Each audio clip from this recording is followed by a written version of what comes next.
for tuning in. Yep. Thank you, Blue Radio, for hosting me today, Mr. Gilbert, Madam Chiro, and the whole team. Yeah, I'm Professor Jostinah Wawasi Mwang'ombe, Mrs. Katana. Mimi ni Mtaita.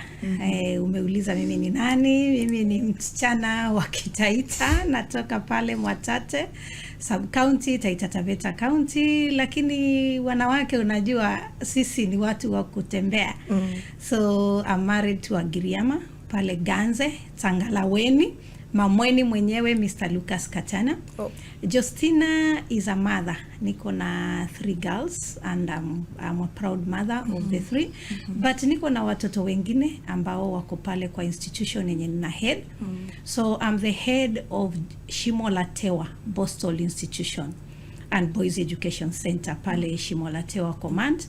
The institution is under Kenya Prison Service. We are the wing that takes care of children aged 15 and below 18 years who are in conflict with the law, wamekosea, na by the time their cases zimemaliziwa pale kwa koti, they are found to be of the age of 15 and below 18 years. We have other institutions that also take care of children who are in conflict with the law.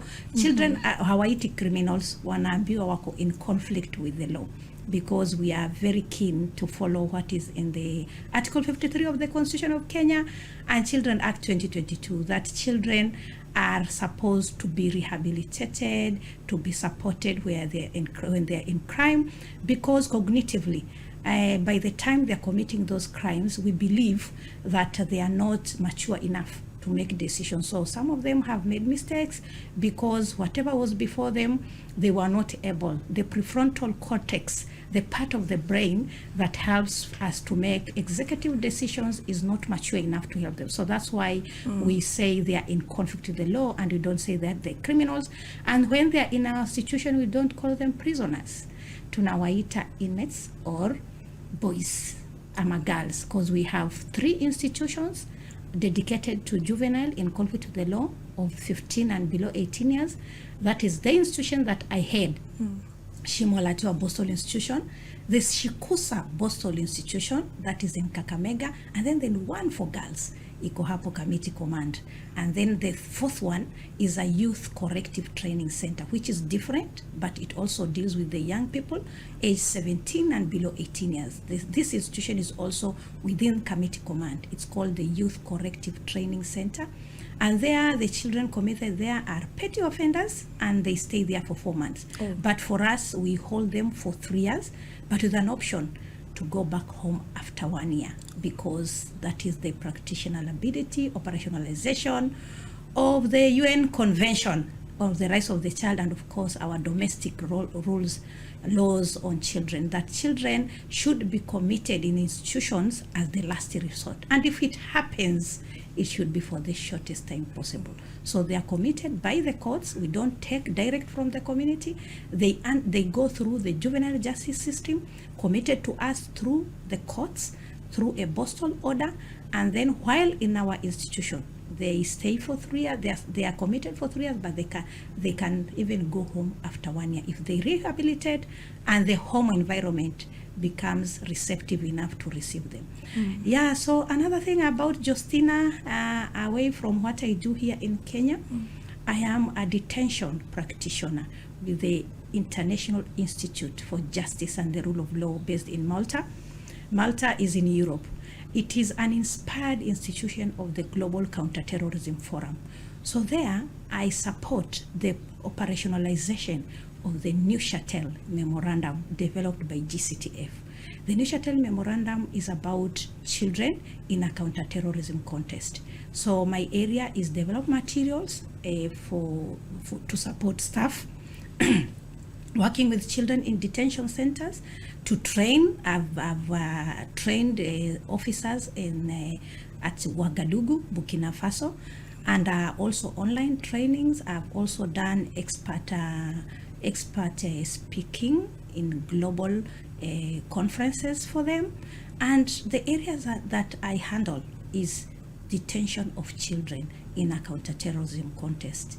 With the UN, I have been at the Democratic Republic of Congo for 2 years, And as I speak now, I support an institute also. It's a center called the International Peace Support Training Center based in Kenya, Karen, where I train UN staff, partners, including the New York headquarters staff, on issues of children in a post-conflict environment.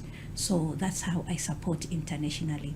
And finally, I'm the founder of Iron Sharpens Iron, Mama Africa CBO and Initiative. This is a grassroots organization that supports issues of equity, equality, inclusiveness within the 17 goals of the United Nations Sustainable Development Goals. That's me. I'm a senior superintendent of prisons. Let me not forget that. Oh, SSP. Yes. Okay. Yeah, and a professor of gender and human rights. I train for Harbour Heritage University and the Federation of International Gender and Human Rights. I'm a certified SGBV instructors trainer. Oh. Thank you. You're welcome. The intro is amazing. Thank you. Is amazing. Thank you. You know, women like you really inspire us. Because, you know, the way we grow up and we're looking upon you, I'm like, okay, I want to be like Professor Jostinah. So now, Professor Jostinah here, we start here. You have a PhD in economics, right? Yes. So most people with the papers are sitting in the banks, you know, calculating. Why did you find yourself in the Kenya prison service? Wow. How? Yeah. Because economics, I know that you need to sit down with your papers and start calculating. By the end of the day, your head is full. How did you find yourself there? I should be somewhere dealing with the functions. Thank you. The function, but I'm also doing the same. Economics is my way of life. Let me start by saying that. I pursued economics at the level of undergrad at the Masen University. And I performed very well, economics being that course with calculus and mathematics. I got a second class honors upper, and I graduated in the year 2004. Now, my husband was working within a correctional facility, and through observation, I got moved and inspired to join the service. So I think my inspiration came from that, because in our family lineage of birth, we didn't have a prison officer, police officer, anyone working with the police or prisons or even army. Yes, my uncle. So that inspired me, because I saw how the inmates are. I don't want to say that I saw them being tortured, but I read and I saw the difficulties that inmates have, and I was moved by compassion, just like, is it Jesus who was moved? Yeah. So I was moved by compassion to join Kenya Prison Service back in the year 2005, a fresh graduate. So I didn't even test working at the bank, financial, whatever. Mimi nilienda direct na paper zangu na nikajoin. I joined Kenya Prisons in the year 2005 as a graduate wardress. That time walikuwa wanaitwa wardress. Later on wanaitwa constables. So I joined at the lowest level, and I tell you, it was not easy. Peer pressure. Vile tu nasema, yani economics yote, nini, and then in my class, and I know hata comrades wakisikiza, what attest to this, I was so hardworking, like performing very well with good grades all through. So Mimi, I just followed my heart. So at times as women, let me start my mentorship there.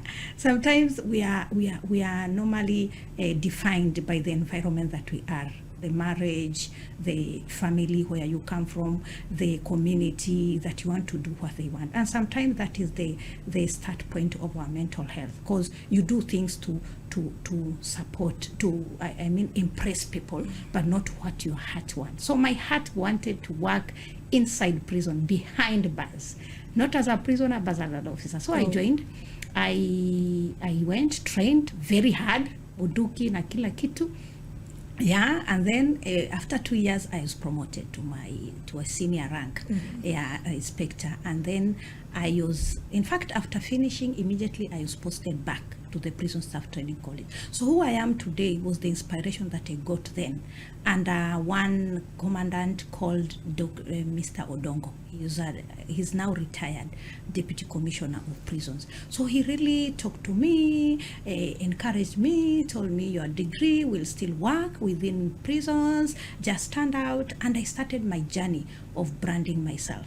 So I went back to school, pursued my master's in economics again, policy and management at the Kenyatta University. Again? Yes. Oh. And then lastly, I decided now that I impact so much internationally, I should go for a PhD ya nje. So I applied, successfully got a scholarship, half scholarship with the Atlantic International University based in US, Honolulu, Hawaii. And here I am. I'm now a doctor in economics.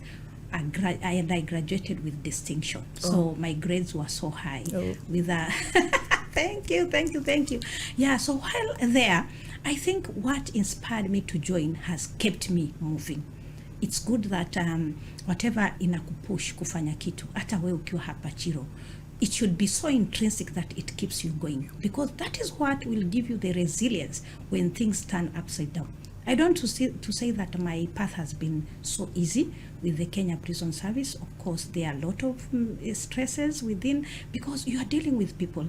And sometimes wanaambia watu, I love the Bible without due respect to Muslims and the Quran. Yeah.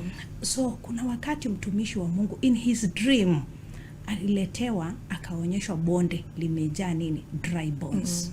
Hiyo sani homework. Yeah, so hiyo utaenda watu sasa waende wasome vizuri. So that one inspired me to date. Alipelekwa na akaulizwa na Mungu, hizi mifupa zinaweza inuka? You get? And then he said, ukisema. So sometimes we just limit ourselves. So mimi, inside the prison, I look at my people like an army. Mimi sioni hizo dry bones because they come crushed. Some of them, the issues in Mwaleta are related to very close family members, and they are crushed. They feel lost. They feel abandoned. They are stressed. But now, here I am. I decided to teach while at the Prison Staff Training College and internationally, because I told you nimekuwa Democratic Republic of Congo as a peacekeeper, of course, advising, mentoring and training on correction matters. So I brought my human rights knowledge and skills kwa prisons wakatule. I was first deployed as a station commander, Kamae Girls Boston Institution. So this is the second institution that I'm heading for juvenile. So while there, I applied my knowledge and experiences.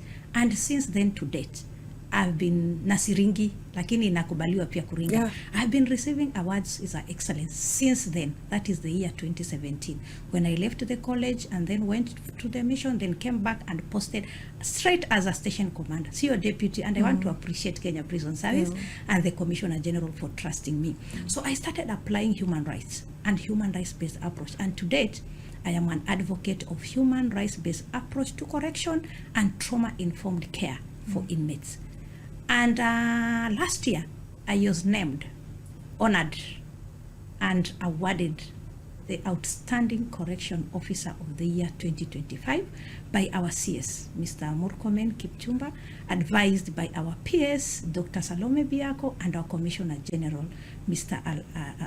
Arandu. So I wish to appreciate them for seeing me and honoring me. The President of Kenya also honored me. I'm an Order of the Grand Warrior.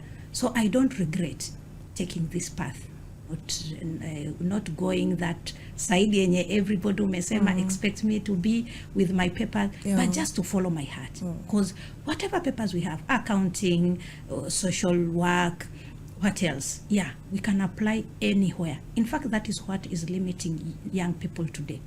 Unasomea driving, unataka kwenda kukua driver kwa serikali, so you are like, we need jobs.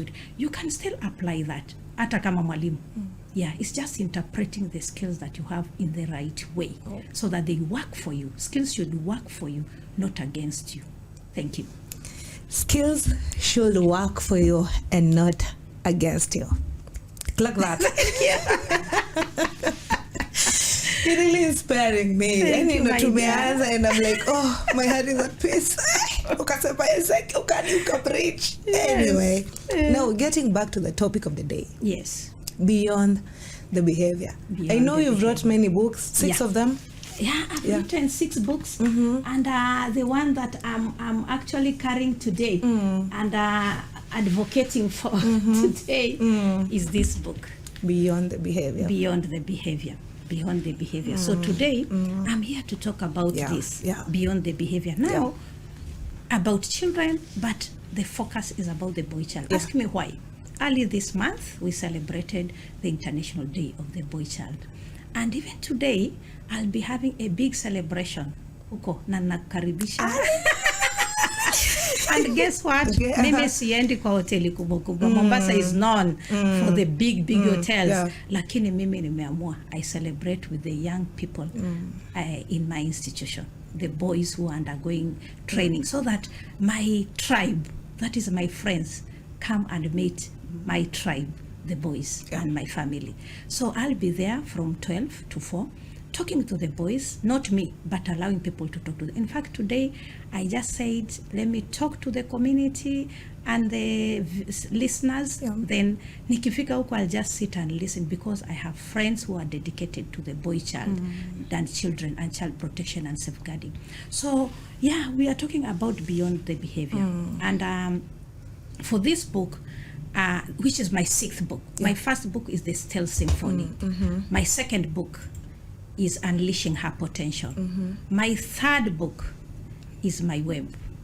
My 4th book is The Woman at the Center, which is based on my research, the one that I did during my master's in economics degree. I looked at how women are participating and leveraging on the East Africa community open market. I looked at that. So gender.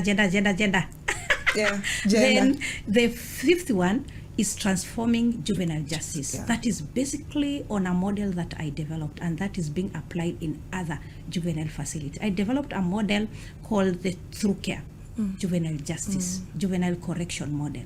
And in this model, I combined the international frameworks, that is the UN Convention of the Rights of the Child, the Havana Rules, the Beijing Rules, all those that speak to children and even children deprived of their liberty, and then domestically borrowed from the Constitution of Kenya 2010, especially 53, and the Children Act 2022, and other the Probation Act, the national policies, and I developed content for that book.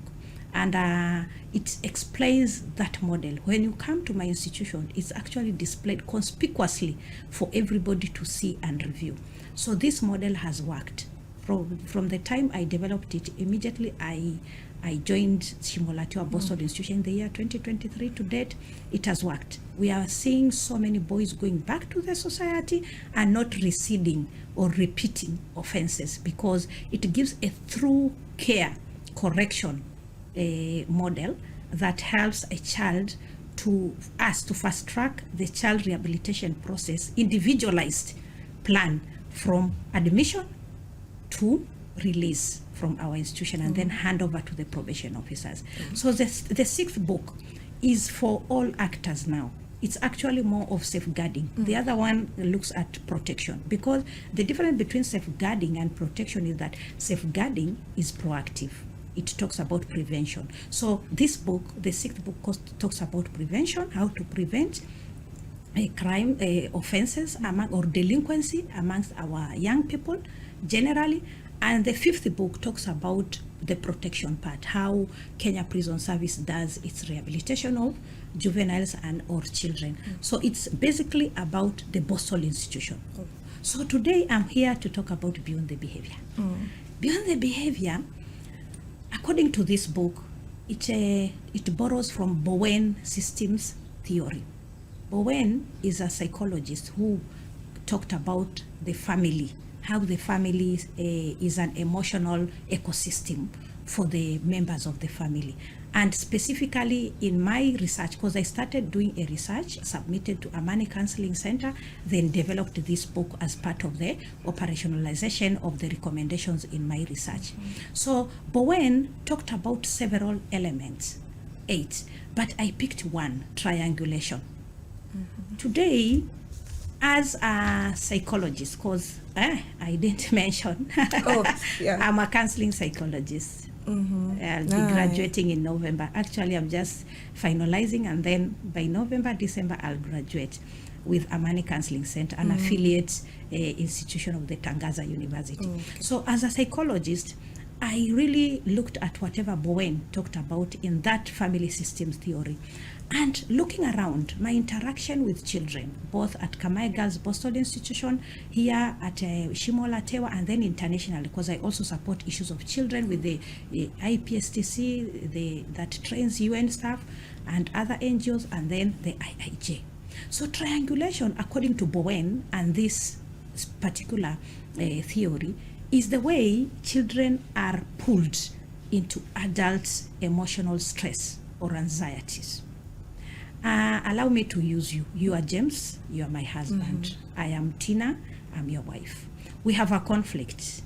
Nyumbani, hatujaachana. We are not talking to one another, because most of the time I'm married. Mimi nimeka 25 years, so I understand how marriages work. And I thank God that I'm still in to date. And Mungu anisaidie pia niendelee. Amen. So unakuta the first thing that we normally cut from one another as a couple, utakuta kwamba ni communication. Unakuta most people watasema hata siongee. Mwanamume anatoka ana reverse gari ameenda. Sometimes hata mnaenda mahali pamoja, but kila mtu na pikipiki mnapatana hapo. But now since the children are there, na lazima wakule, the mother will tell the children, msipoambia baba yenu hakuna mboga leo mtashinda njaa. The father will say, chukua hii pesa, ambia mama yenu, ambia mamako aende akurudishe shule. That thing ina distress watoto sana. Another one, even within the law, and I want to appreciate the Children Act 2022 and the Constitution of Kenya, Article 53, that allows children to be supported by both parents, whether you are together in marriage ama mko separate. And I think we've been leveraging on that. Unakuta nimekimbia, nimeenda nikasema child care, kuna mtu amenizalisha ani support, tunaenda pale kwa children officer, tunaenda inafika sometimes hata kotini, tunaandikiwa wewe utakuwa na custody, mwingine atakuwa na support. Tena inaendelea, inasemeka mtoto akifunga shule aende kwa dad, akae na dad. Such arrangement, very good arrangements if we look at if they are child centric. But sometimes they are our differences centric, if there's a word like that, that we use that now to level our differences. So unakuta kwamba mtoto akifunga anaenda kwa dad, anadekezwa. Si anaenda huko sasa kusalimia. Unakuta baba sasa ameenda huko amejipendekeza, sasa anaweka mtoto ameketi pale mbele ya gari. Unajua anaweza afford gari. Na maybe mimi Tina, from you James, mimi naishi kwa slum, labda hata sijiwezi. Lakini mtoto anakaa kwangu. Mikutano ya shule ikiitwa, mtoto analipiwa na dad. So the dad wants the child akae kwa shule mzuri, so atamlipia high end. Mimi nikienda kuvisit mtoto naenda na zile nguo za wapi. But now children don't understand this, because inside them, ile damu yenye iko ndani, if I can say vile sasa kiafrika, damu yako yenye iko ndani ni ya both parents. So as much as our love ime end, we are now hating one another, the children still remain with that attachment to the father and the mother. So unakuta mtoto anakuwa confused. Akikuja pale nyumbani, maybe mimi Tina, I don't have another stable relationship. Maybe I have one boyfriend. Najua lazima wanadamu, we are born to connect, si ndio? So the child unakuta anaboeka. Kwani kwa nini mama na dad hawezi kuwa pamoja? Then anafikiria, is it about being husband and wife? Na si mama saizi yako na bwana mwingine, why not my father? Na si dad saizi yako na na mwanamke mwingine. Like they don't understand our pressures.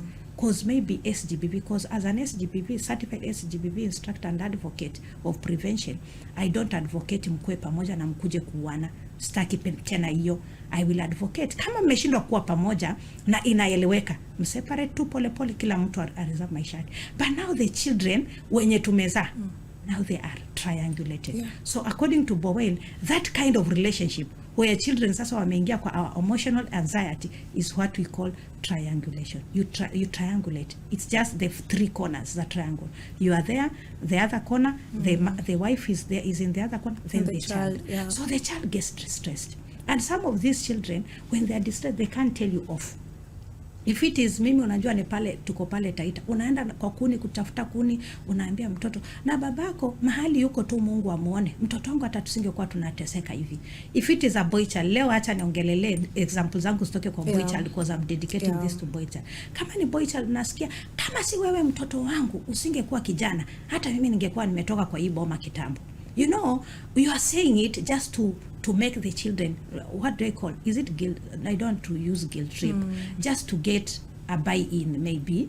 Watoto wako waone vile unasafa, which is, it's okay, but now you're telling the wrong person. Huyu mtoto emotionally hana stamina ya kusustain that. Alafu shule ikifungwa anaenda kwa dad naye haonyeshi ati akona chuki na yeye, so unajua anakaa anawanda. So you get, siku hizi hata kuna hizi phones, unakuta tu ukiingia tu kwa nyumba mtoto amechukua phone amejifungia kwa bedroom. Hey, nani Ben, where are you? If the child anaitwa Ben ako kwa bedroom, mom unafanya nini? Niko kwa simu. So huko kwa simu hakuna kitu kubwa anafanya. Ni what Sigmund Freud and the daughter anaitwa Anne talked about, the psychoanalysts waliita defense mechanisms. Mtoto ametafuta kwenda kwa simu, akifikia age akijua mambo ya betting, sasa ako hapo kwa gambling, kwa games. Sasa mtoto anapotea, before you know it ako addicted. Mtoto anataka akuwe na parents wenye anamu appreciate, who talk positively. Wewe ukiwa unapika sima, huyu baba yenu tusingekuwa hata tunakula mutsunga, tungekuwa saizi tunakula nyama. Unajua watoto inawa affect. So today I'm here to talk about now this triangulation in relation to the boy child. Unajua in African community, you started by saying, introduce, ukisema kijana, unasikia be like a man, kuwa kijana. We harden them. And you know, worst thing is that when we harden them at home wakiwa wadogo, some of them are undergoing bullings kwa shule. But they cannot come and tell you kwa sababu umeshinda ukiwaambia mwanamume haezi lia. Acha kuripoti kwani umekuwa mwanamke. Atafikia mahali atakuwa hata abused unnaturally. Sorry to use sodomy, to say sodomy, but I think it's a word that is universal. I am just naangalia kwa sababu sijui mwenye anasikiza isije kwa, but I think the word sodomy inajulikana na watu wengi. That's what I'm calling unnatural abuse. Unakuta mtoto hata anaenda na kuwa abused. Hawezi kukuambia kwa sababu ulisema kwa nyumba akigrow uliweka hizo settings ya kwamba mwanamume hafai kushinda akiripoti na kulialia. So anaweka hizo pain ndani. Na hii pain inatokea either akiwa hiyo age, inatokea kama aggression, inatokea kama abuse, abuse tu watu wengine. Unakuta anashikwa sasa na wale wenye niko nao na wengine wenye wako kwa other institutions. Si lazima prison service, by probation pia wako nao, pia children department wako na watoto hao. Unakuta a case ya assault ukichimba sana, because we spend time with these boys, unaangalia pathways. The R&R model, the Andrew Bonita model talks about assessing using the risks of recidivism, needs, criminogenic needs, and then the responsivity. So when you sit with this child, sasa unamchorea ile individualized treatment plan, alafu unamuassess, ukiangalia individual risks za huyu mtoto zina follow hiyo pattern ya kwamba alikuwa akona hasira, ametoka kwa family yenye iko dysfunctional, anakasirika vile wazazi wake waishi pamoja, mamake anateseka kualisha mtunga, na the other day alikuwa kwa dad, fridge ya dad imejaa. Unajua sa shule ikifungwa wako pale. So hiyo hasira hizi ambia wazazi, hataki kuhati wazazi, hataki mama alie sana juu ashalilishwa na baba. So na hataki pia dadi akasirike tena akose kumsupport juu anamlipia shule pale. So unakuta such children wako na issue of emotional regulation, wako hyperactive. Some of them they suffer what you call the ADHD, attention deficiency hyperactivity. Hiyo inawa affect kwa sababu amefinyilia sana pain, hataki kujiexpress, anataka kuimpress wazazi wake. So the boy child, beyond the behavior, is about now the hidden pain and how it projects. Here in this book I've talked about acting out. The child that is out there stealing, na ameshikwa akapelekwa polisi kotini na akaletwa kwangu. The child that has burnt a school na ameshikwa na ameletwa pale kwangu. The child mwenye alienda akapiga mwingine, assault, either normal ama assault causing bodily harm. Because as we receive offenses, children committed of offenses which are punishable by imprisonment. Si hizi zingine, hizo serious hizo. Ukichunguza pathway zake, there was something that was ilikuwa imefinyiliwa either at the family level, because when you deal with children we talk about the ecosystem framework or theory. It talks about the function of the child, the things that support a child ama the things that affect the child. It's about the environment, yeye mwenyewe, the school environment, the family environment. We talk of the ecosystem, mesosystem and macrosystem in the ecological framework, where we look at zile vitu zenye mtoto zimemleta kwangu ni nini. So when we are targeting the behavior ya mtoto, tunaangalia kwanza temperament yake. So we deal with the anger, kwa sababu kuna anger ilikuwa ndio akachapa mwingine. But now when you go deeper, you find that there is a cause of this anger. So we go to the family as another ecosystem ya mtoto. How is the family? It's dysfunctional. What has been happening? Of course we get the reports from the probation na sisi pia tuna interview mtoto. Utakuta kwamba the environment ndio imeleta hiyo aggression. Sasa ina project as anger, alafu sasa mtoto anachapa mwingine, now it becomes an offense. Analetwa pale. So beyond that assault, that is beyond the behavior. There are some hidden issues. We have children who have cognitive disabilities, what we call the hidden mental disabilities. Hawezi shika masomo hata ukingangana vipi. But now there's a child that I have in mind. My child Chiro should be number 1. Unashinda ukimchapa. We have never cared to know yeye anaweza shika masomo ama hawezi shika. Especially, I'm sorry to say, we had a very nice system, hata mimi pia nilitumia hiyo 844 where we were ranking children. Kwa nyumba umeambia mtoto kwamba kijana ufai kushindwa na msichana. But akienda pale shuleni, it's a mixed school. Ako number 10, wasichana ndio wako hapo. You think huyu mtoto atakuja kupenda wanawake? So unajua ushamwambia kwamba yeye lazima kuwe number 1. But cognitively ama mental ability yake hawezi kuwa the best. Watoto wameumbwa na capacity yao wengine. Thank God to the CBE or CBC. Ya kwamba sasa mtoto anakuwa appreciated vile yako. But those who have undergone 844 system including me, we always believed in ranking. Sometimes kwa shule unarankiwa with your fellow learners ambao undergo the same materials, walimu na nini. That was better. Wait until you go home. Alafu sistako mwenye ako form 4 na wewe uko primary, yeye ako number 1, wewe uko number 5. No one cares like environment yenye shule ilikuwa. Kwa nini uko number 5? Not even uko primary school na labda. So that way ya kurank watoto. And it goes beyond school. That is just the education system. And the school is one of the ecosystems that affect children. At the family level, utakuta kwamba we rank our children. We rank them even the way wana support kwa nyumba, kazi za nyumbani. Unajua wewe ujuange kuosha vyombo na kupika. When you do that, it affects a child. And slowly by slowly, anaanza kuona kama yeye hafai, is not appreciated. That lack of inclusivity at home also can push a child to delinquency. We go to another ecosystem, the community.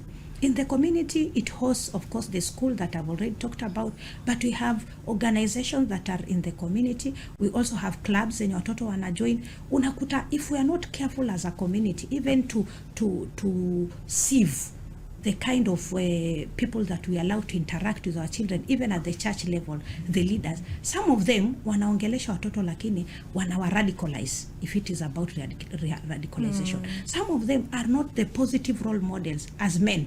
Wanaita watoto wanaongelesha leo kanisani ni vijana peke yake, but what do they instill? Masculinity, negative masculinity. Unajua wewe ni mwanamume, reading verses kwa Biblia and Quran that zinafanya watoto, sasa mtoto kijana ana feel pressured. And the more they are pressured, the more they want to perform and show people.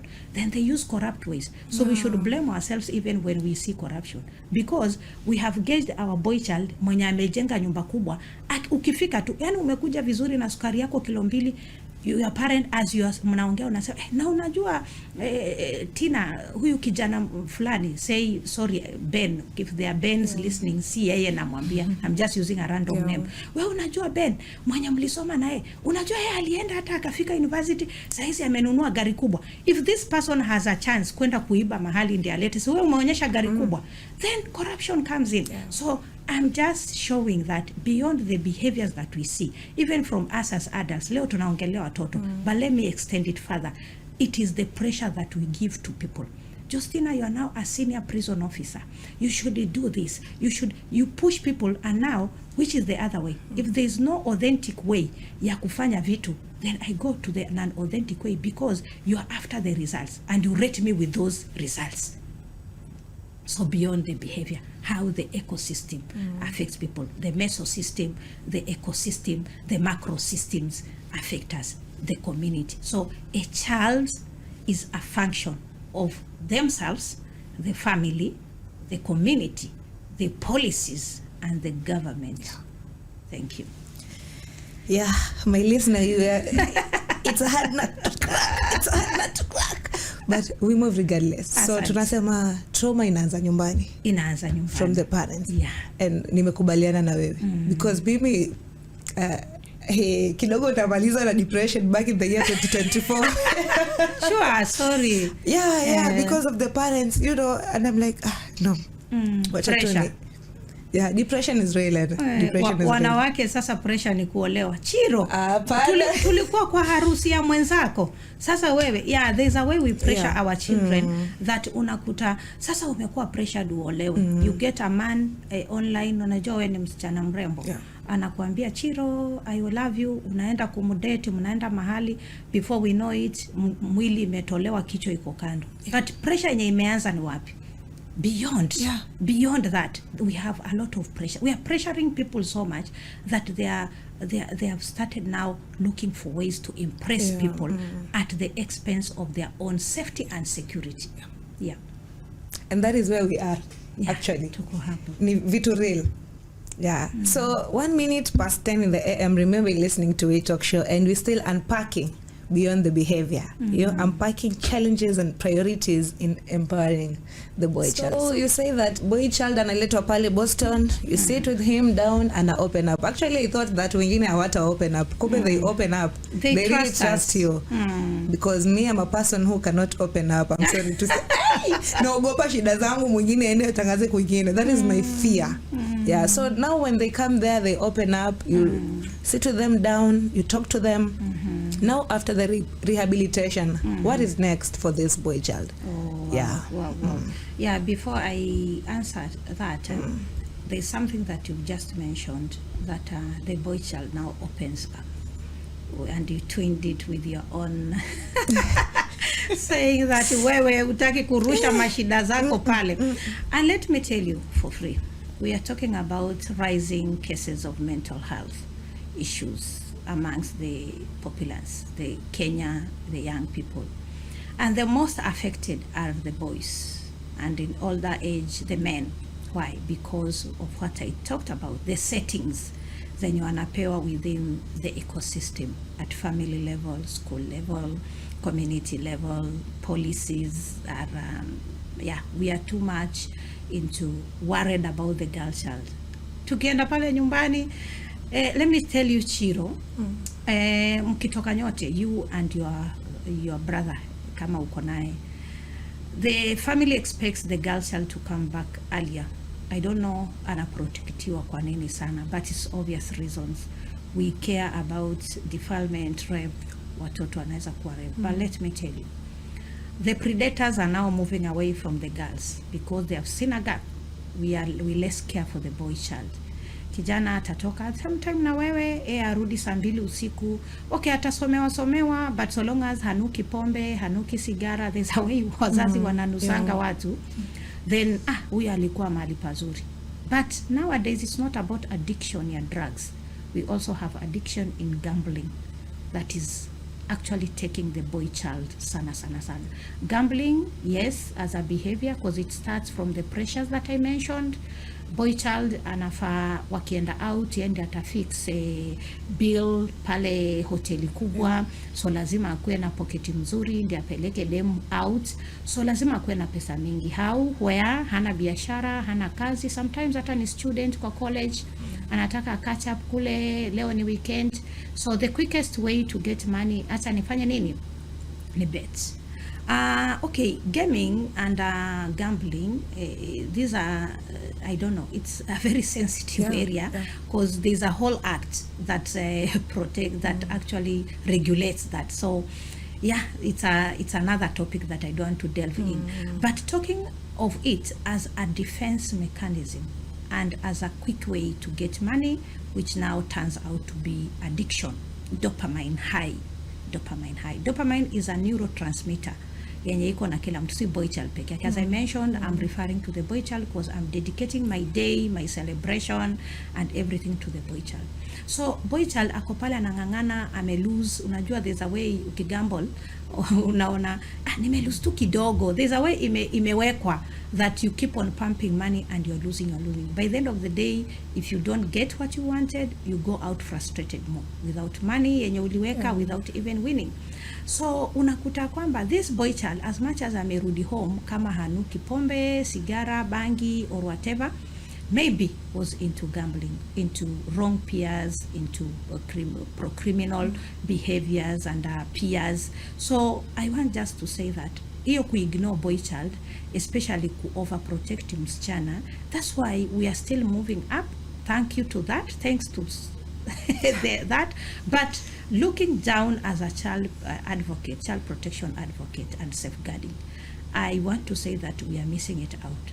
If we protect the girl child in terms of huko nje, pia the boy child, people are now getting away into abuse boys because the girls have people watching, the families watching, communities have organizations that are watching on her and the women. So the one that we are ignoring much, tukisema atajilea from very young age, ajilee.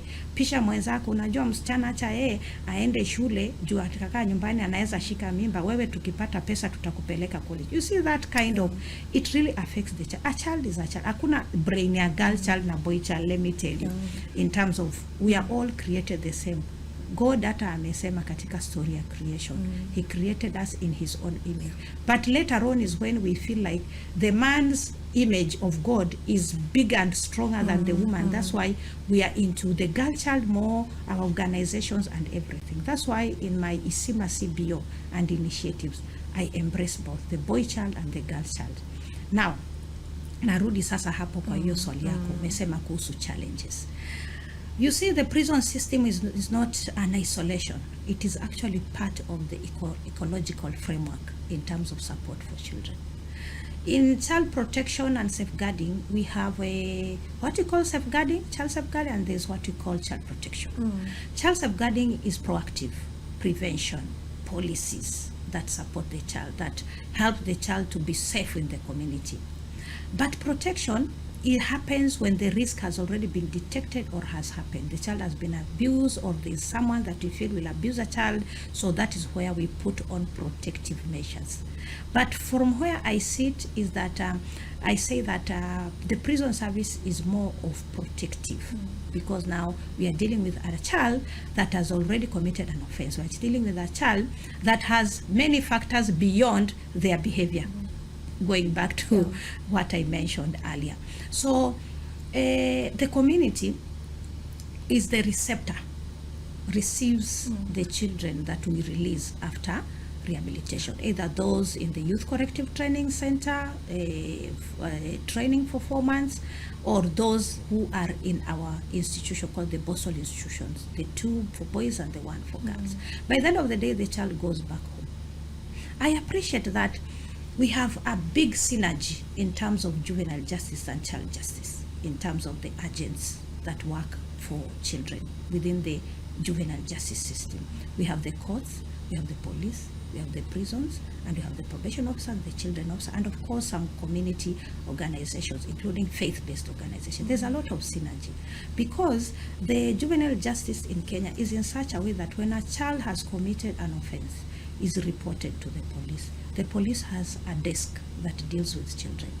That is the ideal, and that is what is in our constitution, even the Children Act 2022, even within their own acts. I don't want to talk about another organization, including Kenya Prison Service, because I'm here as Jostinah, but now I deal with child protection, so I'm bringing in these issues to the fore. So you find that within us there's a lot of synergy. There's a way you can track a child from the time the child was arrested to the time the child is placed in my institution for custodial rehabilitation or placed under the probation and aftercare services for community supervision and support, or the children department institutions. But when the children leave the institution, that is where the challenges start. That is where the challenges start, Chiro. Because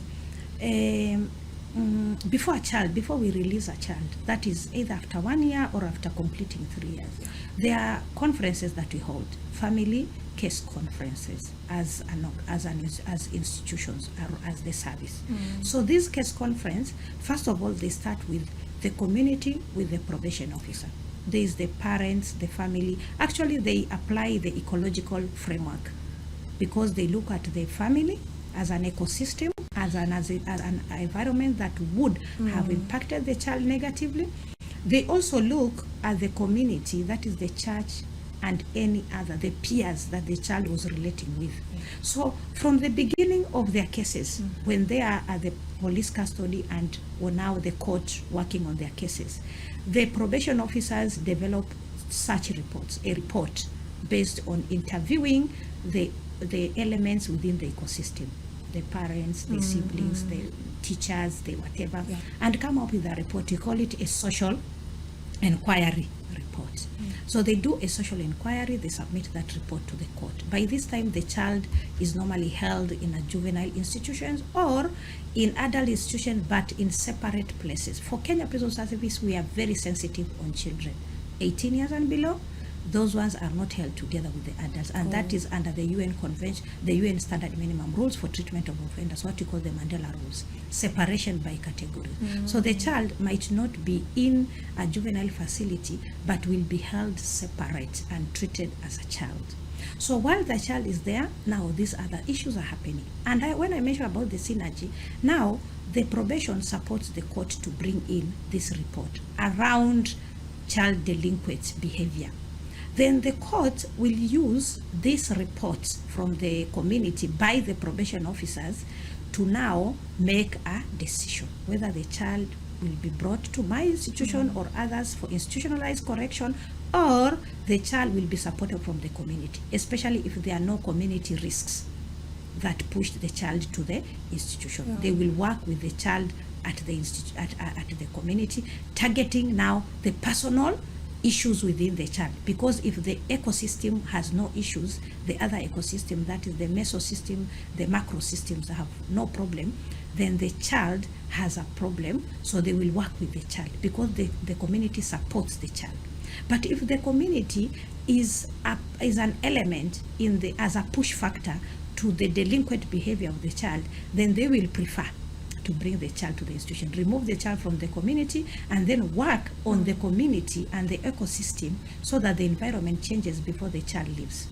So when the child is committed, after 3 months, we do a report, what we call a progress report. Of course, there's the first report where we will appreciate that the child has been admitted in our institution. We send this report to the probation officer who developed the first report, advising the court, helping the court now to make the decision.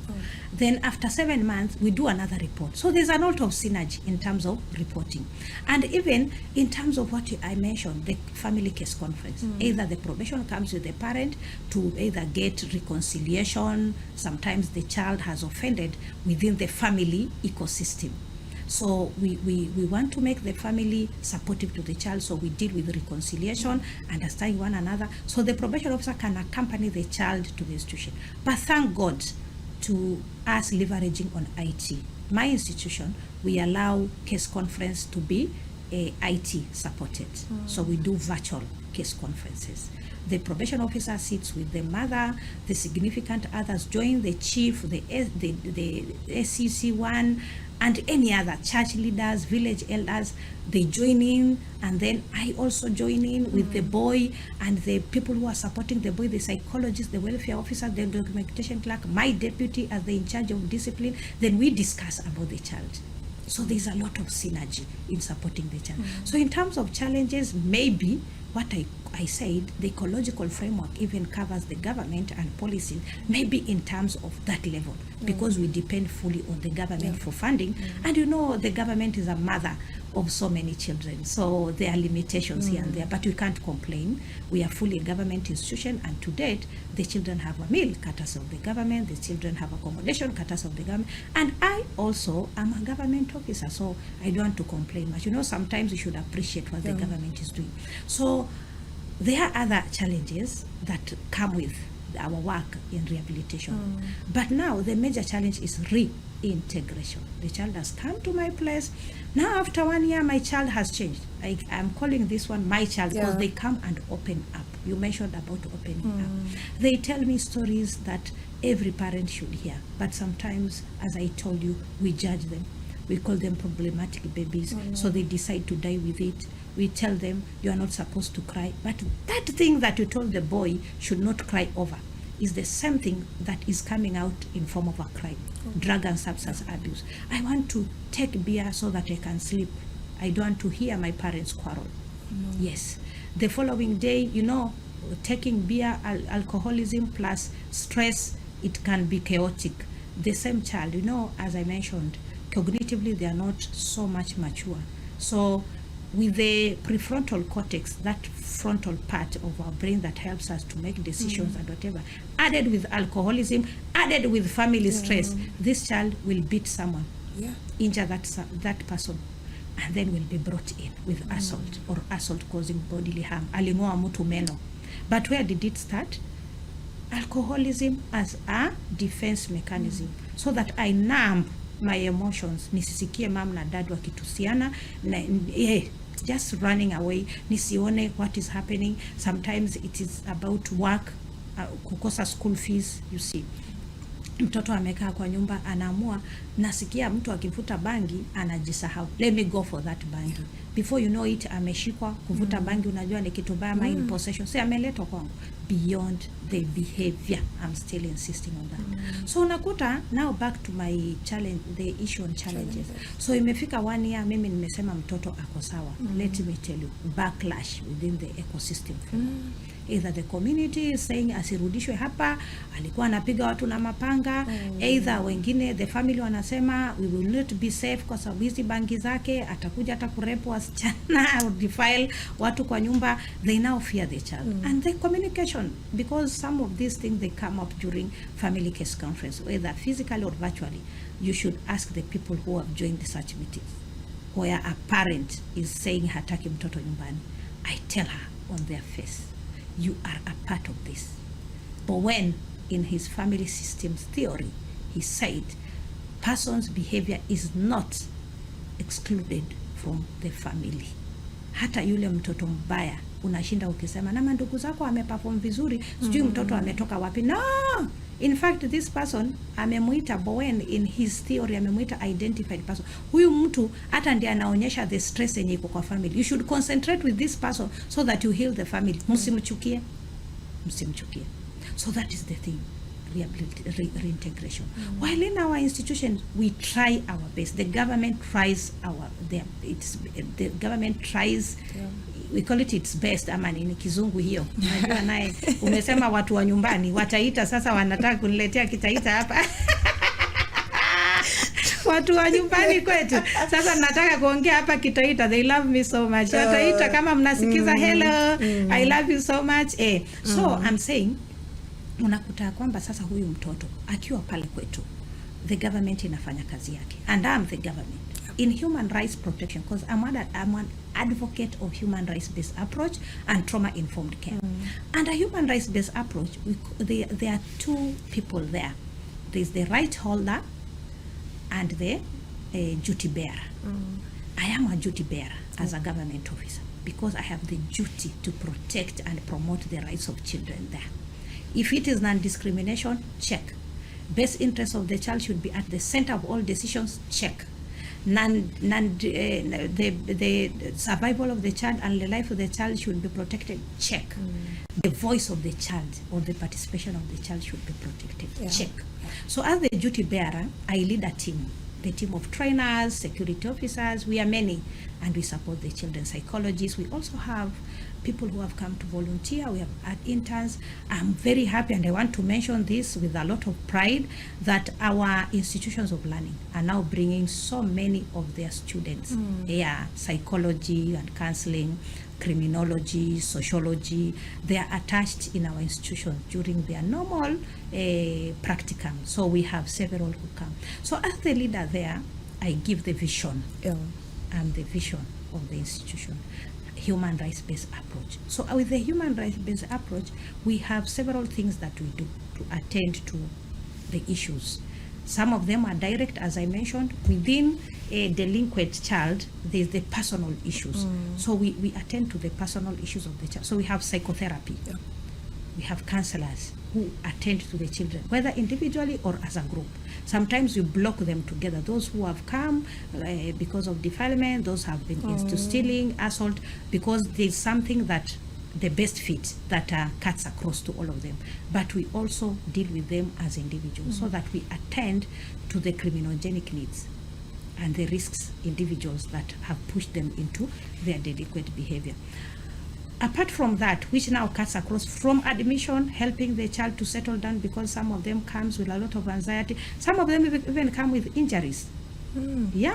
Wakatula wakiwa arrested, they were either lynched, so walikutwa wakiba na wakaokolewa na police. So psychotherapy starts from the time wamefika kwa gate. Medical care also inaanzia hapo, so that now we help the child settle. And hata akiwa anaendelea na cause, some of them cannot catch up very well. We do a lot of analysis. We even work with portraits to help us even assess our children, so that we get those who have conduct disorders. We have children who have committed offenses because of hidden disabilities. Hidden disabilities are those related to mental health issues. We have those who have anxiety disorders. We have those who have conduct disorders. We have those who have ADHD. We have those who have stress, depression, and it in our push. So nimesema a child mwenye anaona wazazi wake wakifight starts depression and then defense mechanism. Ataletwa pale akiwa ni drugs, because that is what alipatikana nayo. Now the court is about evidence. But now me as a correction officer, we interview them. We normally have a board. We sit after 2 weeks to interview each individual, a child, to muulize, to get the push factor, so that we come up not a 100% treatment plan, but that one that attends to most of the issues, like 90%. We call it individualized treatment plan, based on the model that I told you I developed, and that one which is captured in which I captured in my book, Transforming Juvenile Justice, a juvenile correction model. So we try to fit a child into that. Is it drugs? Then there's family stress. Now we handle that. So another program that we offer that also cuts across is the family program. The family program runs within the accommodation areas. Unakuta a house tunaipeana a senior officer as a mom. Don't ask me why, but there's a reason why tunapeanga wa mama. Most of the children, and I'm not trying to discriminate or talk ill about anyone, they come from dysfunctional families and single parent families, and some of them are non-conjugal. Non-conjugal nuclear family is where the mother leads the family or the father, and there's no so you find that some of them wanatoka kwa mama na wamekosana na wazazi wao. That's why wakaingia kwa drugs ama wakatoroka kwa shule wakaenda kufanya. So that's why we put in every house kuna mama, and then there's a what you call the non-commissioned officers, men who also mentor. So we work with mentorship within that program. They are mentored, they have their meetings, then they report to me. Some of the disciplinary issues zenye zina rise ya mtoto, tunaangalia huyu mtoto ametoka kwa street, maybe ameshindwa kutandika kitanda kwa sababu alizoea maisha street. Mwingine anashinda akipanchi wengine, hiyo pia tunampeleka kwa mzazi, lakini ikiwa serious we process it as a disciplinary issue. We have our own now punishments within, but before we reach there, the family deals with it. So each of the houses iko na that family model, and they work with that, and then they compete. they compete. Wakitengeneza vitanda vizuri wanapewa marks ya juu, yeah, wakipangusa, so that the teamwork now remains. If all of you mnatengeneza vitanda vizuri na mmoja atatengeneza vizuri, we deduct marks. If one of you amepatikana na makosa within that week, because we do it weekly, we deduct marks, because you must take responsibility as a family, mwingine asikose.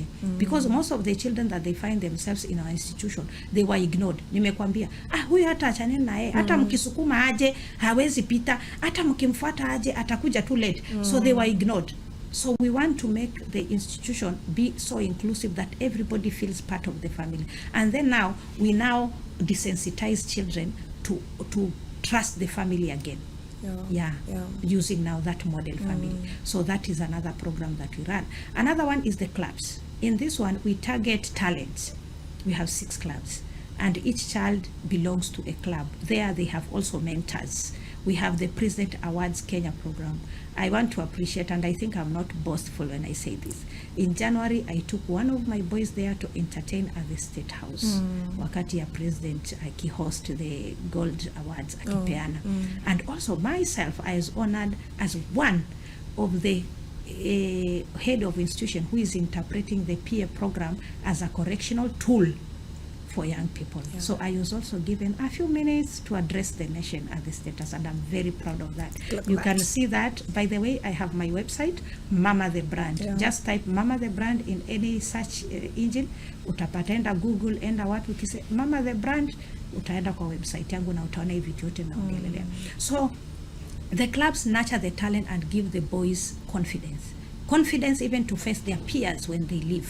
Because some of them could not tell their peers no, wakaambiwa tuende kwa gambling, tuende kwa drugs and substance abuse, tufanye hivi. So we are teaching them how to say no, how to choose themselves, and self-care within the clubs. So that's what we do. Several of them. We have even St. John Ambulance. We have music.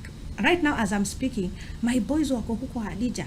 Music festivals. Yeah, so we allow them. You know, children, as per the UN Convention of the Rights of the Child of 1989, the Children Act 2022, the Constitution of Kenya 53-55, 27, talks about non-discrimination. So we don't discriminate our children. Despite their status that they are in conflict with the law, we give them everything. And that's why now I want to speak briefly on the training programs now.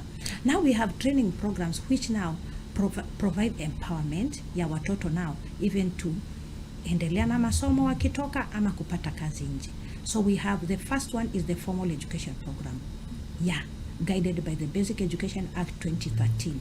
So we follow the curriculum when you wanna offer. Ukienda pale, I have JSS, because the age 15 to 18 wananzia JSS.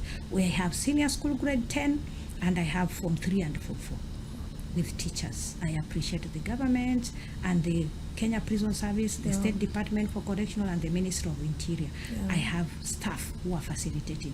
And of course, as I mentioned, we have interns and attaches from the government and even from institutions who are supporting that platform. So our children wanatoka wanaenda shule. Si wanatoka nje, it's within the facility.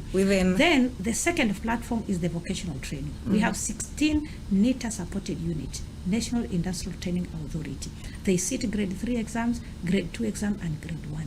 Any child that come without any meaningful education, I mean early drop out of school akiwa mdogo. Remember, the court order states that the child should receive 3 years training, not save for those who did not, all of them. So we have that platform. And I want to appreciate that NITA allows us even to register them for the exams, despite that they dropped from class 3. We just, what we offer as a support program, we give them basic literacy skills under the adult education. We have a wing of adult education with a teacher posted for that.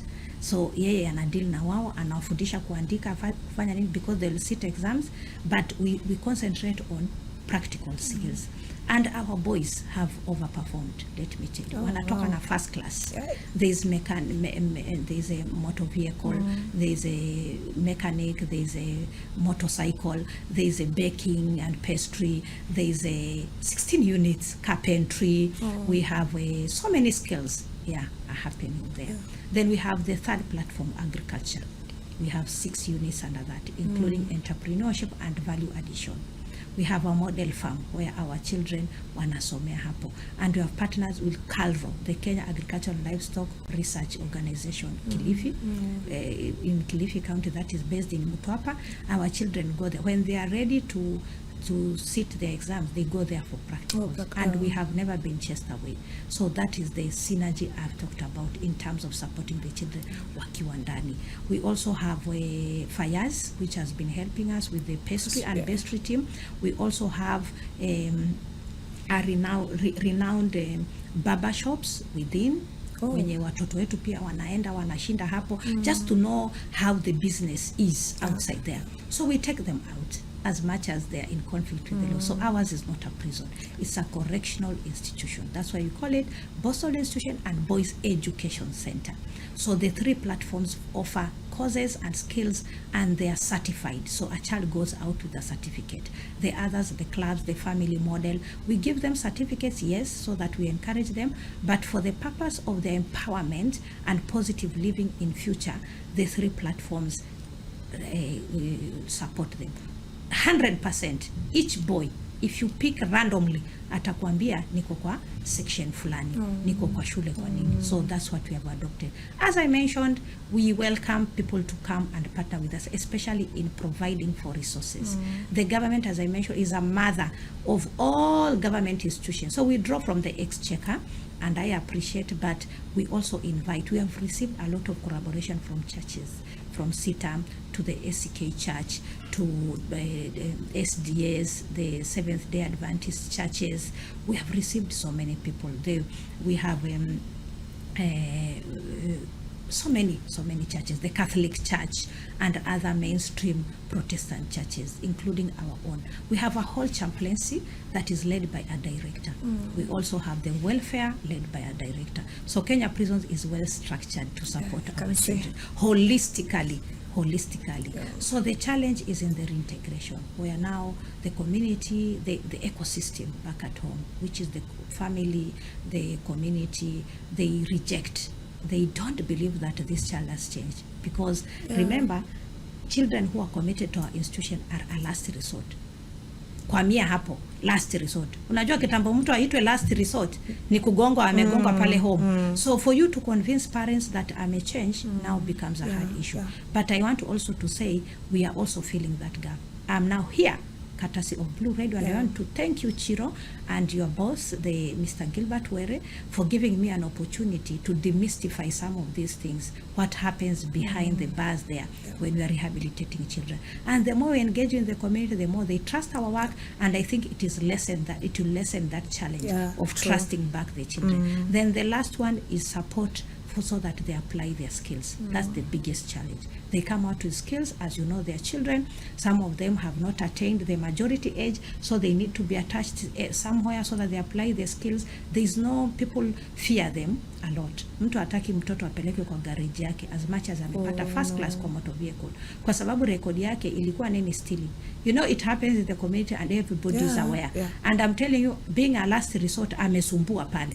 So mine is just now as an extension to urge people to trust their children and then visit our institution so that you see the process. There's a way, in a very structured way, we can partner with people, get permissions from our seniors so that they can bring the community, children, the churches can come and even see the children that they are really rehabilitated because they are part of the significant others, if not the family.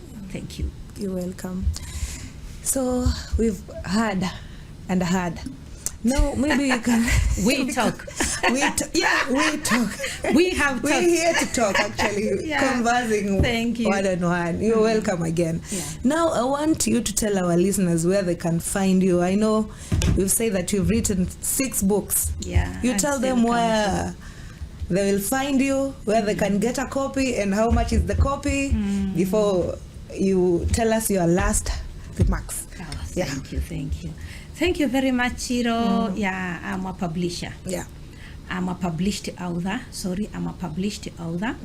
And I have published 6 books. They are outside there. You can get them from Nuria store in Nairobi. I have some copies. I'll be dropping them within the week to the Nuria shop here in Nyali. So you can get my books there. You can also get them from my publisher, Elongo Publishers. It's in Mombasa Old Town or in Nairobi CBD. You can get my copies there, Elongo Publishers and Nuria Bookstores. But I also have some copies in my office. If you need them, you can get them. The price is 700 for each. I just don't like commercializing information because I write to support communities. I write to heal someone. I write to protect a woman. I write to protect a man. I write to protect a child. So that's why my books are very educative but very affordable. With 700 shillings, very. I can publish, I can get other copies printed and then continue to reach the world. So you can reach me through me speaking. You can get me from my Facebook page, and you can get all these, my social media handles, when you visit my website, Mama the Brand. Just type Mama the Brand, and then if you type again PROF.Jostinah Wawasi Mwang'ombe -Katana, or even without -Katana, or even PROF.Jostinah, anywhere, Google, whatever, you'll get somewhere, you'll be redirected and you'll find my website there. While there, you'll be redirected again to my WhatsApp page, you'll be directed to my Facebook page, my LinkedIn page, and we can connect. I'm available for any advice to students or learners in schools. I've been around. I was at Moi Girls Kadzonzo, I was at Bura Girls National School. By the way, I'm an alumni of Bura Girls. Actually, I wanted to tell you that. National School. I was there, so they normally invite me. Ninaenda huko. The other time nilikuwa hapa Jomvu, shule ingine iko na jina ngumu, that one. I was invited by my friend. Nikaenda huko. So I'm normally in schools, in communities. The other day I was at Taita Taveta with several now schools. We were celebrating the day of the boy child this month. And so if you need me for any talk, whatever, mimi si charge pesa mingi. Ni mafuta tu ya kunifikisha, nijilete mwenyewe na gari yangu, na pia nikule lunch, nisikuje kukusumbua na kupika. So I don't negotiate for like a bigger package, but nika kitu tu, at least nisikuje kama nimeparara mdomo, nikule tu kwa njia so we can always talk. So you are a head teacher somewhere, you have a church, you want me to talk to men, women, you want me to talk to your leaders. There's a topic that I carry around: personal branding. Personal branding is setting up yourself for opportunities to come. And I think where I am now, I embrace personal branding from that very young age within the prison service. With that, I talked about Mr. Odongo, John Odongo, who mentored me. I was his PA that time, the year 2006, kwenda mpaka 2008. He mentored me in just finding my way, and I came to find a name, and that is personal branding. So if you want me to talk even to your family, your children, there's a teenage child that unaona ni kama anaenda kombo, don't wait for the group, just call me. Nitakwambia kama utamleta kwangu, aje pia aone watoto wengine, ndio sasa tuketi, now we have a conversation, we talk, we can talk. Talk. Otherwise, I love you people, and my phone number is 0746 271 812. My phone number again is 0746 271 812, and I love you all. They've really had. Thank you. Okay, now to that parent, when now the child anataka kuleta kizongomkuti. Yes. What are you going to tell him? And the boy maybe listening, amekaa hapo anasikia, can you hear the PROF.Jostinah, whatever she's saying? Nitakupeleka huko. Sasa hivi 1 minute call, amenipia namba hivyo. Now what can you tell the parent? To the parent and the entire ecosystem around a child. That is the community, the church, the government, and the whatever.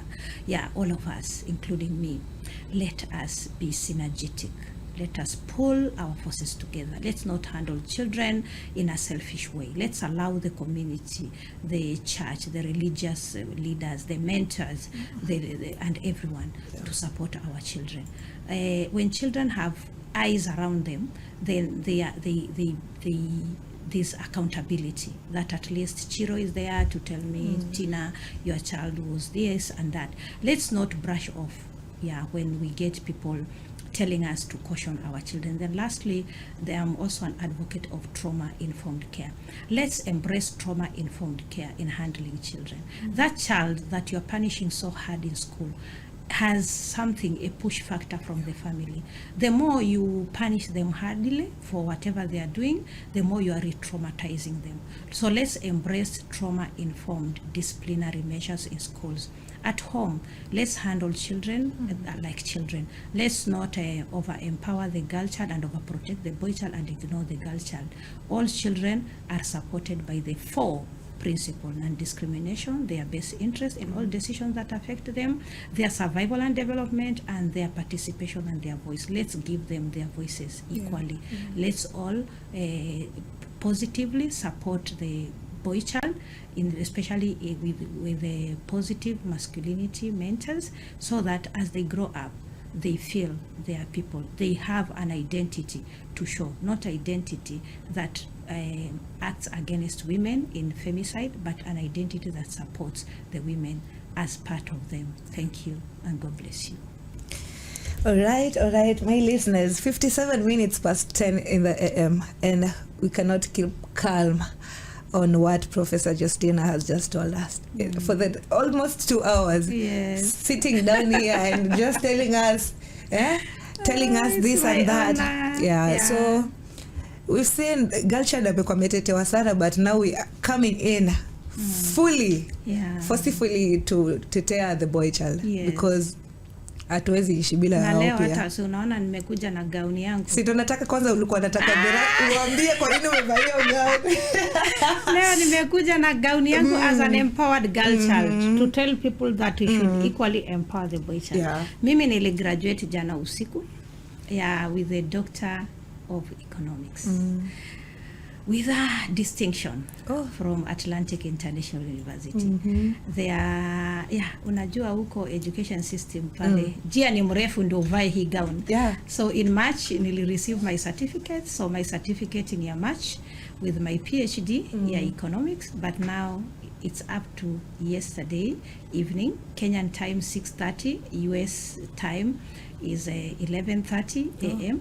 I joined in. I could not travel kwa sababu I really wanted to go there, by the way, Chiro. Unajuanga kwenda kukaa hapo. But now I had another visa, A1 A2 ya government. I appreciate government yetu inaniruhusu naenda pale US kuongelelea mambo ya prisons na watoto.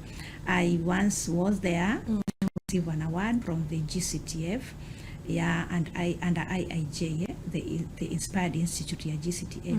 Nilienda pale during the General Assembly, and they had a side event, so I went there to speak in full uniform as an economist. So niko na that visa, so I couldn't get a tourist visa to go and graduate there, but I thank God, and I want to appreciate Atlantic International University over and above giving me here extending the half scholarship for my very expensive academic paper, over 2 million Kenya shillings. Wakanepea nusu, ingine nikaweka lipa mdogo mdogo. They also allowed me to graduate virtually, because they felt now I cannot cancel the government visa, A1 A2, it's a work visa, because now it has been, nimekuwa nayo na pia nitaitumia for a 10 days visa. You know, sometimes you make choices. So I graduated last night with my family. I want to appreciate my husband, Mr. Lucas Katana, my children who are there, Brenda Salama, my daughter Brenda, Belinda Neema, and another one ako shule somewhere in a C1 school. Ningependa kubana kidogo. Pia asingekuja, but they celebrated me together with my brother, my brother representing my family, and also my in-laws, and with very, very, very special appreciation with the community around, my deputy and my staffs. So we celebrated. Yes, tulipiga sherehe, lakini naye lazima ningekuja huku leo, because it's a great honor that I speak to the community and your listeners about the boy child and child protection. Thank you. And I want to promise our listeners that we will be doing more of this now. Yes. We'll now be, you should be hosting me consistently. I will. You're most welcome. Thank you, my dear. Yeah. So we really appreciate you. Wajo unapendwa. Because since ile siku nilikwambia me have a good memory. Nikasema, oh, I'm so grateful. Yes. It's an honor to interview you. Wow. I was like, I'm here. Nimelala hii wiki yote nikilala. Umelala na viatu. Unataka kuja job. Saturday nafika lini? It's such an honor and privilege. I'm because also honored. Jana was speaking to my friend. Yes. And I'm like, ananiuliza hizo titles zote naambia tulia wewe. Kwani wananiuliza kuja na meli? And yeah, mimi and so I've even, let me tell you, I think nisitoke bila ku encourage wa mama. Masomo muhimu. Sometimes having that paper ni muhimu. When Jesus, with all due respect to our Muslim friends, Jesus alivyoenda kufunga na kuomba, the person who came first, hata si malaika ama nini, is the devil. Akamwambia umefunga na ukonjae, si ugeuze iko mkate, si ujirushe. There's something that Jesus told that devil. Imeandikwa. Please, wamama, tuache kusemanga vitu na hazijaandikwa. If you have a certain skill, mimi najua kupika, there are several places you can go and turn that out into a certificate. Make sure that whatever skill uko nayo, it is certified and you have a paper to show. We are being left behind because we have so many skills in our head, but sometimes when we are asked even to submit a CV, we cannot even attach what because hatujasoma. So let's take advantage of the online virtual learning platforms and also the what do you call the TVET, to go and learn. They allow us even in our old age kama mimi to learn. Wamama turudi shule. Mimi nimefanya ambassadorial course. I'm ready. Mimi nikiambiwa niende kama ambassador, niko na certificate from ICOPS, the International College of Peace. Yes. They na nashukuru pia walini award as an ambassador of peace within the institution. I use such honored peace ambassador. Taita Tavetas also many award several times. My governor ananipenda sana na watu wa Taita, nashukuru. And other institutions, the African, I was awarded as the African Women Empowerment Champion. I appreciate. I was also awarded ile nasema GCTF and IIJ. Nilikuwa pia awarded as a woman driver of peace in fighting violent extremism in women with what I did with women. I've been in charge of Bundani Women Prison, Busia Women Prison, Machakos Women Prison, and I developed another model. Today I didn't want to talk about it, but now I can mention that I developed another model for women through Care Now for Women. Looking at their traumas, their push factors, SGBV as a push factor to what is happening to them. Again, it's beyond the behavior for women. So, thank you. Thank you again. Thank you for stepping into the studio and changing the perspective, because me, I knew kule. Yes. Your whole life. Kingia kule ni your whole life. Kumbe ni some few years una correct, then he goes back home. At least I've known. Sikuwa najua. And thank you so much again. Thank you so much for the invite. You've come. Yes. And you've kept time, and I'm like, oh. Thank napendanga wanawake. Perspective nasema wanawake they don't keep time. Paka tuamke tuoshe vyombo, tupikie mabwana chakula ndio tukuje. We put our interest second. No. There's a way we can improve on that. Personal branding. Personal branding. Yeah. You've said it earlier. Personal branding, and now we're repeating it again. Wamama. Personal. My listeners. Brand. Yes. By the way, I have a friend mwenye alikuwa ametengeza bana fulani hivi. And I'm like, mbona unakosea hiyo word na kwanza hii ndio important. And I'm like, branding inajisell on its own. True. So make sure branding yako ina stand out. Yeah, because bosses are here to choose. We are many out here. Kila mtu anataka kuchaguliwa. So if your branding is bad, I won't pick you. And let me tell you, Esther, you've mentioned something. Tuko wengi outside there. As an economist, we study the markets, apart from the choice theory that we do at the basic level. There's a market called oligopsony. In an oligopsony market, it's where we have so many sellers but few buyers. In this world where there are so many skills, even to my children, the young people, Gen Zs, even to us women and men outside there, you should perform for you to be picked by the few buyers. Maembe imejaa soko. Lakini mimi nataka maembe 2. How can you convince me nichukue ya maembe mawili? That's why nimesema, and I repeat again, tusome, to impact nje, tujibrand. Mimi niko hata mpaka na community outfit yangu, a CBO yenye nilianzisha with over 80 people wenye wanani support hapo as members. Wengine wanani follow, talk of 500 wenye wanani follow kwa Facebook page and whatever, supporting that CBO. So don't just be confined. Usijifungie. Mimi niliingia kwa jela nifanye kazi, but sijawahi jifungia. That's why I'm here even today with Blue Radio. I'm outside there talking to women with my CBO and initiative. I have programs that are running. The other time nili launch a program huko Taita Taveta kwetu. I'm targeting, but I did it. I launched it. In a target widows, widowers and children, vulnerable children. Inaitwa the Dorcas Basket Initiative, based on the Dorcas yule wa Biblia, supporting the women, the widows, the widowers, and the vulnerable children. I also launched another program this March. Inaitwa nini? Bootcamp, Phoenix Circle Initiative Bootcamp. Inaisha hii mwezi wa 6, sorry, not hii, ni kesho inaanza. Ni kesho kutwa inaanza. Tunamaliza on 14th. It's called Phoenix Circle Initiative. Phoenix ni ile ndege inasemekana inapitia kwa moto alafu sasa inatoka ikiwa very strong.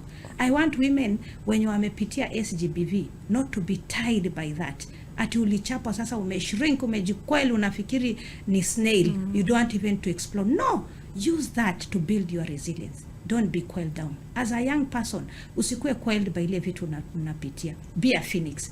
Rise above. Spread your wings. The world is waiting for you. Thank you. I love that. As a young person, don't be cold. Yes. I'm taking that home. Yes, Esther. Thank you so much again. Thank you so much. Karibu tena, because I know this is not the first and last. I will. Tutapatana. We have promised our viewers, our listeners that we will be having a consistent program on a weekend, sindio?